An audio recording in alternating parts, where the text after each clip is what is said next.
Hello everyone and आज हम discuss करेंगे मेरा रिज्यूमे जिसने मुझे नगारों में ऑफर लेटर दिलवाया एंड कुछ गलतियां जो अक्सर मैंने देखा है स्टूडेंट्स करते हैं एंड जिनकी वजह से उनका रिज्यूमे शॉर्टलिस्ट नहीं हो पाता। कैसे हम एक अच्छा रिज्यूमे बना पाएँ एंड क्या क्या मिस्टेक्स हम अवॉइड कर सकते हैं एक अच्छा रिज्यूमे बनाने के लिए। इससे पहले कि मैं स्टार्ट करूं, मैं आपको बताना चाहता हूं ये सेम वही रिज्यूमे है जो मैंने नगारों में लगाया था एंड ये एक सिंगल पेज का रिज्यूमे है। कई लोगों को इस चीज़ से भी काफ़ी हैरानी होती है कि आप 5 साल एक्सपीरियंस, 6 साल, 7 साल एक्सपीरियंस पे आप एक सिंगल पेज का रिज्यूमे बना रहे हो, तो ये कितना सही है कितना गलत है। बट पर्सनली मैं प्रेफर करता हूँ अगर आप बिलो 8 या 10 ईयर्स हो एंड अगर आप अपनी सारी कैपेबिलिटीज़ एंड टेक्निकलिटीज़ एक सिंगल पेज में एडजस्ट कर सकते हो तो ऑब्वियस है ये एक अच्छी अच्छी अप्रोच है। तो बिकॉज गाइज आपको लाइक ये समझने से पहले ये समझना पड़ेगा कि एक इंटरव्यूअर या एक एचआर के पास इतना समय नहीं है कि आपके वो 3 या 4 पेज का अ, एक बहुत ही लंबा रिज्यूम है। मैंने देखा अक्सर लोग क्या करते हैं कि एक एक प्रोजेक्ट को अच्छे से एक्सप्लेन करेंगे लाइक कि उन्होंने उसमें क्या किया। तो अगर आप वही चीज़ अपने रिज्यूमे में डाल दोगे और उसे 4 पेज का बना दोगे तो आप इंटरव्यू में क्या एक्सप्लेन करोगे, है ना। तो जैसे मैं आपको यहाँ पे दिखाऊं, मैंने अपने प्रीवियस ऑर्गेनाइजेशंस का जितना भी डेटा डाला है, जो जिस जिस प्रोजेक्ट पे मैंने काम किया है। इनफैक्ट आपका यहाँ पे एक से ज़्यादा प्रोजेक्ट भी हो सकता है, तो अगर कोई छोटा प्रोजेक्ट है उसे हटा दो एंड आप सिंपली बता दो कि मैंने पावर बीआई पे काम किया था, या मैंने मैनुअल टेस्टिंग की थी, मैंने एक्सेल किया था, है ना। आपका जो भी है आप टेक्नोलॉजी बताओ, बिकॉज आपने उस प्रोजेक्ट में एक्चुअली वो प्रोजेक्ट क्या काम करता था इसे किसी को मतलब नहीं है। आपने कौन से टूल्स एंड टेक्नोलॉजीज यूज़ किए हैं, ये ज़्यादा इंपॉर्टेंट है। ओके। तो बिना टाइम वेस्ट किए हुए मैं आपको एक एक चीज़ बताता हुआ चलूँगा एंड इन केस आपको कुछ डाउट आए या कुछ समझ ना आए तो आप मुझे कमेंट कीजिए एंड मैं जितना भी कोशिश करूँगा उस चीज़ को रिजॉल्व करने के लिए। एंड मैं अगेन से एक बार इसको जूम आउट करके दिखा देता हूँ। ये सिंगल पेज का रिज्यूमे है एंड ये मैंने कैसे बनाया, मैं इसका एक वर्ड टेम्पलेट भी आप लोगों को दे दूंगा, तो आप उससे आपको हेल्प मिलेगी। ओके। तो सबसे पहली और इम्पॉर्टेंट चीज़ है, आप रिज्यूमे कहीं भी मेंशन मत कीजिए अपने रिज्यूमे में। मैंने देखा है कई लोग यहाँ पे सीवी, रिज्यूमे जैसे वर्ड डालते हैं, तो प्लीज़ प्लीज़ प्लीज़ ऐसा मत कीजिए। आप मतलब आप किसी को रिज्यूमे दे रहे हैं तो ऑब्वियसली दैट मीन्स कि आप रिज्यूमे दे रहे हैं, आपको एक्सप्लिसिटली बताने की ज़रूरत नहीं है। तो प्लीज़ डोंट ये गलती मत दोहराइए। ओके। एंड आप अपना यहाँ पे ये बड़ी बेसिक इन्फॉर्मेशन है, अपना ईमेल एड्रेस डालिए, फ़ोन नंबर। ये मैंने गलत डाला हुआ है। ओके। एंड आप कहाँ पे लोकेटेड हो इस समय, अगर आपके पास अच्छी लीड कोड या कोड शेफ की प्रोफाइल है जिस पे आप रेगुलरली प्रॉब्लम सॉल्व करते हो, तो आप वो लिंक्स भी यहाँ पे इंक्लूड कर सकते हो, जैसे मैंने अपना गिटहब किया हुआ है। एंड कोशिश कीजिए आप अपने गिटहब पे रेगुलरली चेक इन्स कर रहे हैं ओपन सोर्स प्रोजेक्ट्स में। तो ये एक अलग वीडियो है कि अपना गिटहब कैसे मेंटेन किया जाए and कैसे आप इसे बेटर बनाएं। सेम गोज विद लिंक्डइन, कि आप अपने लिंक्डइन को कैसे बेटर करें। दिस इज़ ऑल्सो डिफरेंट, ये एक अलग ही टॉपिक है। Okay. And this is something common. ये जो चीज़ हर किसी के पास अपना फ़ोन नंबर, एड्रेस, ईमेल, तो इस पे ज़्यादा कुछ डिस्कस करने की ज़रूरत नहीं है। यहाँ अपना नाम आप कैपिटल में लिख सकते हैं या फिर ये भी चलेगा, पढ़ने में आना चाहिए, थोड़ा बोल्ड होना चाहिए। ओके। जिससे एक आप एचआर का काम आसान कर रहे हैं, आप अपने रिक्रूटर का काम आसान करना आपका टास्क है। ओके। एंड ये जो पिक है ये भी ऑप्शनल है, आप डालो तो भी ठीक है, नहीं डालो then it's doesn't make any difference. तो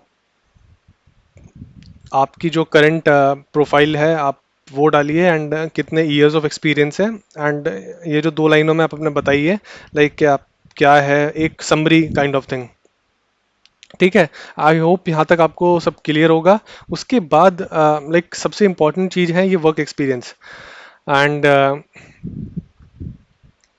मैंने भी जब आर सिस्टम में मैं काम कर रहा था, देन मैंने 2 या 3 प्रोजेक्ट्स पे काम किया था, बट उनमें से एक ही मेजर प्रोजेक्ट था, बाकी सब छोटे छोटे प्रोजेक्ट थे। ठीक है, तो इस केस में आपको क्या करना है, जो मेजर प्रोजेक्ट है आप उसे उसे लिखिए, एंड उसमें आपने कोई अगर अचीवमेंट है, कुछ आपने कौन सा डोमेन है, किस चीज़ पे काम किया है, एंड सिमिलरली उसमें जो आपकी टूल्स एंड टेक्नोलॉजीज हैं, उसे आप इस पे एज ए कीवर्ड डालिए, स्किल्स। तो इससे क्या होता है, जो रिक्रूटर्स हैं जब वो शॉर्टलिस्ट करते हैं, तो आपको भी पता है कि कीवर्ड्स के थ्रू ये लोग मैचिंग होती है। ओके, तो वो वाले आप आपने एक ऑर्गेनाइजेशन का जेडी देखा, ओके, एंड 3 डिफरेंट ऑर्गेनाइजेशंस के अलग अलग जेडी हो सकते हैं। तो अगर आप कुछ ऐसा देख पा रहे हैं जो जिस पे आपने थोड़ा भी काम किया है, then please try to include it, आप उसे यहाँ पे ऐड कीजिए।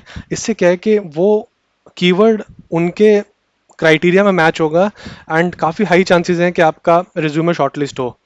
ओके, देन आप जेडी अच्छे से पढ़िए। उससे क्या होगा, आपको ये पता चलेगा आपकी स्किल्स क्या है एंड कितना गैप है आपके और जेडी में। तो ये आपको काफ़ी हेल्प करेगी। ओके, एंड सिमिलरली मैंने यहाँ पे बताया था कि जो जो मेजर आपको जो आपके टूल्स एंड टेक्नोलॉजी हैं, वो आप यहाँ पे इंक्लूड कर दीजिए। ठीक है, एंड फिर आप उसे यहाँ पे रिपीट मत कीजिए। एंड यहाँ पे अभी भी थोड़ी जगह बच चुकी है जिसे मैं बेटर यूटिलाइज कर सकता था।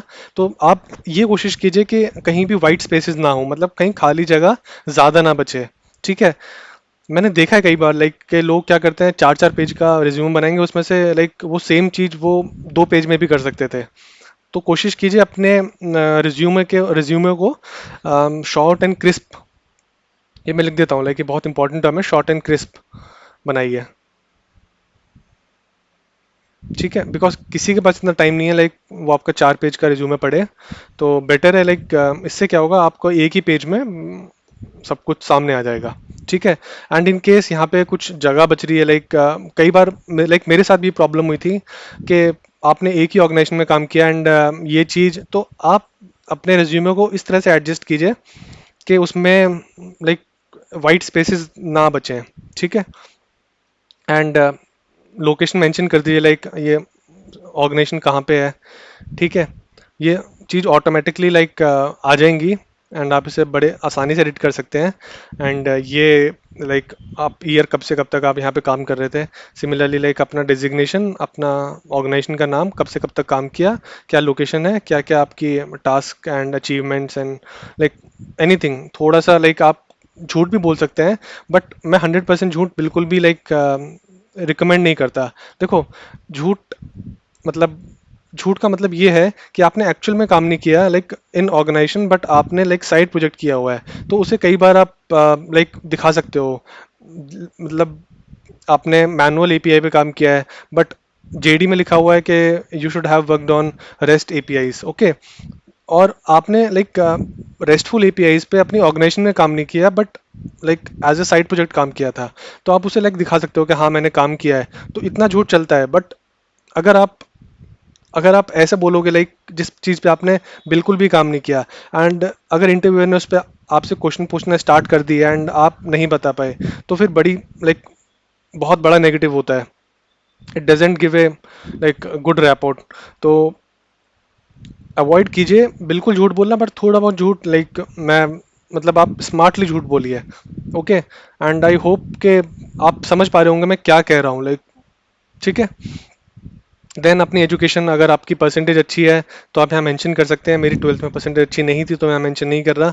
सिमिलरली आप 10th में भी आपने कहाँ से किया, एंड आफ्टर आप ये सब चीज़ तभी मेंशन कीजिए if it is below 2 years, 2 to 3 years। ठीक है, बिकॉज जैसे जैसे आपका एक्सपीरियंस बढ़ेगा तो आपकी ऑर्गेनाइजेशंस भी बढ़ती जाएंगी। ठीक है, तो ये आप इन सब चीज़ों को हटा के यहाँ पे एक नई ऑर्गेनाइजेशन ऐड कर सकते हो। ठीक है, तो ये चीज़ मैंने कवर करी थी, skills and personal projects are those के इसमें भी आप स्मार्टली वर्क कर सकते हो। Go to JD job description, and उससे आप ये देखो कि what the job demands, and after that आप अपने हिसाब से कुछ ऐसा लिखो जो आपने एक्चुअल में काम भी किया हो, एंड थोड़ा सा आप प्रेजेंटेबल बनाओ अपने रिज्यूमे को। देन अगर आपके कोई अचीवमेंट्स हैं, कुछ आपको स्टार परफॉर्मर या like employee of the month या कुछ भी लाइक, बिकॉज इससे ये शो होता है कि how much dedicated you are. And again like I will say कि आप इस पे प्लीज़ झूठ मत बोलिए। एंड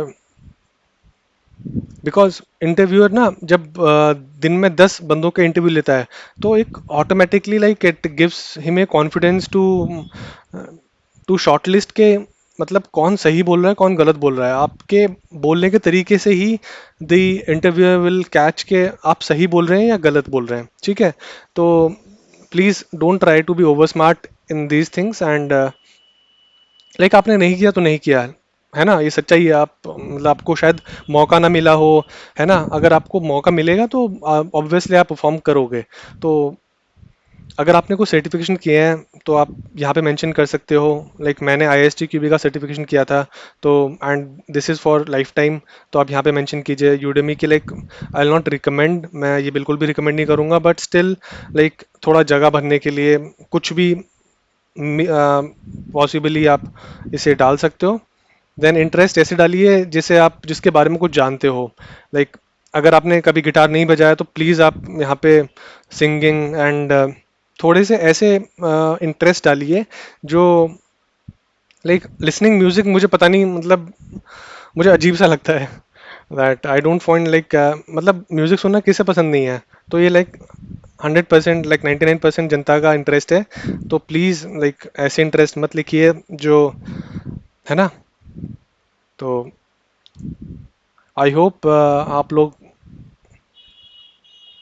समझ पाए होंगे मैंने कैसे अपना रिज्यूमे बनाया। एंड जो जो मैंने पॉइंट्स बताए हैं प्लीज़ आप इन पे ध्यान दीजिए। एंड इन केस आपको अभी भी कुछ इशू हो तो आप कमेंट कीजिए। मैं लाइक छोटे चैनल होने का यही फ़ायदा है कि इस टाइम मैं हर किसी कमेंट को रिप्लाई कर सकता हूँ। एंड जितनी भी लाइक मेरी तरफ से हेल्प होगी I will try to help you.